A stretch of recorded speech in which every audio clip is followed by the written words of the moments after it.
इजराइल और हमास के दरमियान 11 दिनों तक चली जंग में दोनों ही तरफ से सैकड़ों अफराद मुतासिर हुए हैं। इजरायली हमले में जहां 243 अफराद जाम बहक हुए हैं, तो वहीं इजराइल में 12 अफराद हमास के हमलों में फौत हुए हैं। जख्मियों की तादाद भी सैकड़ों में है। इस जंग में बच्चों, ख्वातीन और बुजुर्गों को भी नहीं बख्शा। 11 साल के बच्चे से लेकर 63 साल के बुजुर्ग इस जंग की नज़र हो गए हैं। जंग में 66 बच्चे और 34 के करीब ख्वातीन हलाक हुई है। रिहायशी मकानात, अस्पताल और मजहबी मकामात को इस दौरान खासा नुकसान पहुँचा है।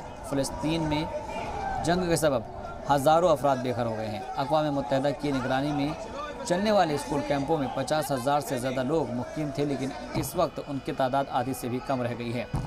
2014 के बाद ये पहला मौका था जब इजराइल और हमास के दरमियान इस शिद्दत की जंग हुई है।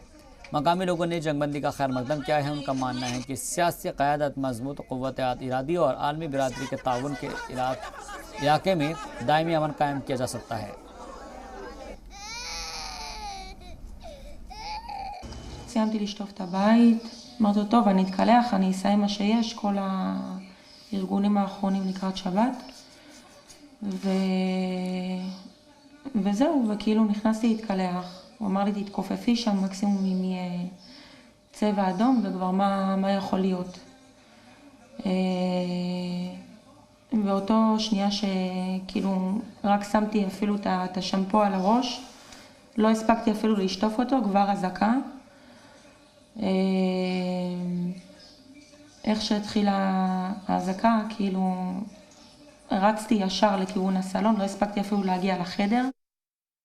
אני כבר הרבה שנים במצב הזה, כבר כמעט 20 שנה, אני לא יודע בדיוק כמה. הילדים סובלים מחרדות, פחדים, לישון בבית. כמו שאתה רואה, אנחנו כאן נמצאים במקלט. ומקווים שיהיה בסדר, שהמצב הזה ייגמר ונוכל לחיות יותר רגיל, יותר בסדר.